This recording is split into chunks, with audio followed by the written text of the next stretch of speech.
बावैसो फोसावजानाय मेट्रिक आनजादनि फिथायाव क'क्राझारनि बेसी मेम'रियेल इंलिश स्कुल गौरां मिशनआ 100% जाफुंसारनो हादों।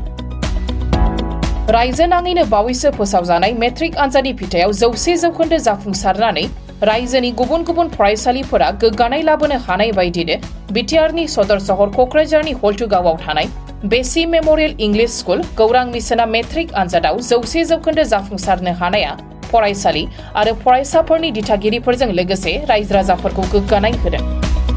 मख'नो गोनांदि सेबाजों खुंजानाय बे बोसोरनि मेट्रिक आनजादाव फरायसालिनिफ्राय गासै 32 फरायसाफोरा आनजाद लिरदोंमोन। बेनिनो गासै 6 फरायसाफोरा डिस्टिंक्शन, 4 फरायसाफोरा स्टार मार्क्स, 14 फरायसाफोरा से थाखो आरो 8 फरायसाफोरा नैथि थाखोआव उथ्रिसारनानै फरायसालिनि उथ्रिसारनायनि हारखौ 100% जाफुंसार होयो। फरायसालिनि 100% जाफुंसारनो हानायाव फरायसालिजों लोगोसे फरायसाफोरनि दिथागिरि आरो ओनसोलनि रायजो राजाफोरा गोजोननाय फोरमायदों।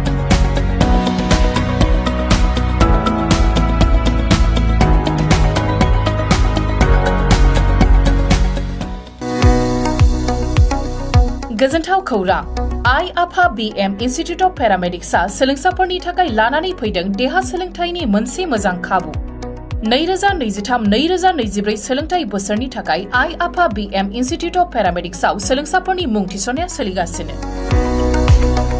क'क्राझार सोहोरनि जेटी रोड गोजोनपुरी गांजेमा बाजारनि उल्था फारसे साखाथियाव थानाय आइ आफा BM इन्स्टिट्युट अफ पेरामेडिक्स सोलोंथाइ फसंथानाव सोलोंथाइ लानायनि गेजेरजों सोलोंसाफोरा साख्रि मोननायनि खाबुखौ खालामनानै लानो हागोन।